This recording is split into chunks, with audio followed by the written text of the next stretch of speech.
I am sick and tired of people messaging me left and right. People I don't even know, certainly people I don't even give a damn about, asking me, how could you do that to your brother? That's your family. That's your blood, man. Let me tell you, idiots, something. Family doesn't always have to be blood. And blood certainly isn't always family. You think I'm just being a piece of shit?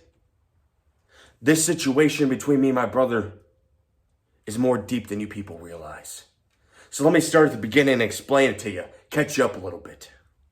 I was born on a Monday night, 1993, in the hospital room. My dad puts on Monday Night Raw. So from the night I was born, professional wrestling is introduced into my life, embedded into my brain. 4 years later, I'm at a live Monday Night Raw now. And 4-year-old me sees Stone Cold Steve Austin climb the turnbuckle, salute the crowd as they rise to their feet and give this man an ovation like I've never heard before. They liked him. They loved him. And they wanted him to succeed. And I wanted that for myself. Because guess what I learned a few years later? In the real world, that shit doesn't happen. People are fake.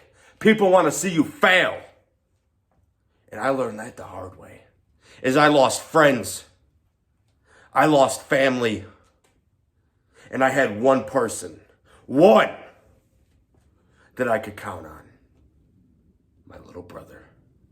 He knew how bad I wanted to be a pro wrestler. He saw my dream and he said, hey, that's your dream.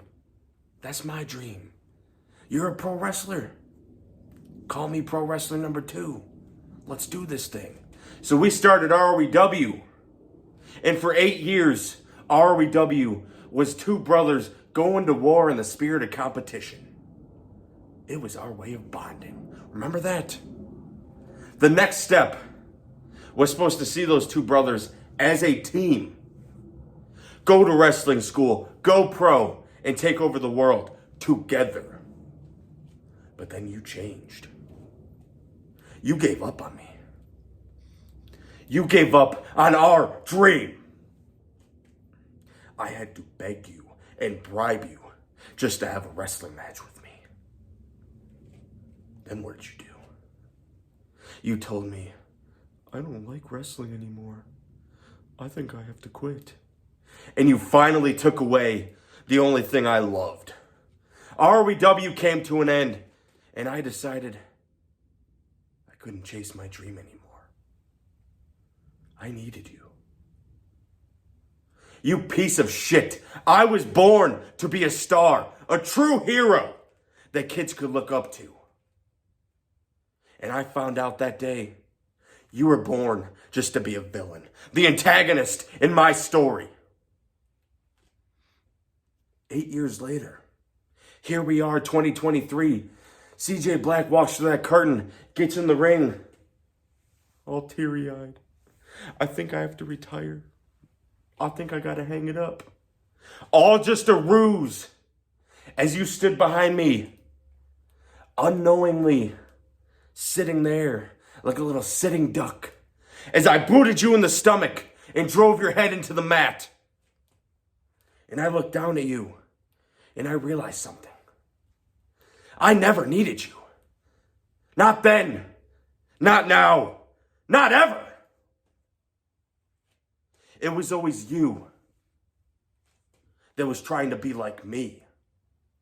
And it burns you up inside that all you'll ever be is CJ Black's little brother. You know what fucking burns me up though? You told me you never wanted to wrestle again. So then what in the hell are you doing back here? I know exactly why you're back. Because you're a narcissistic attention whore that saw how hype ROEW was and you wanted a piece of it. So you came back, hitched a ride to the good guy, and you enjoyed the ride to the top, didn't you? Well, guess what? I shut that shit down. And at Weekend Warfare, after I beat the brakes off you, I'm going to look down at you and smile. Because I'm going to know that the world finally sees you the same as I do. A worthless piece of shit that could never be me.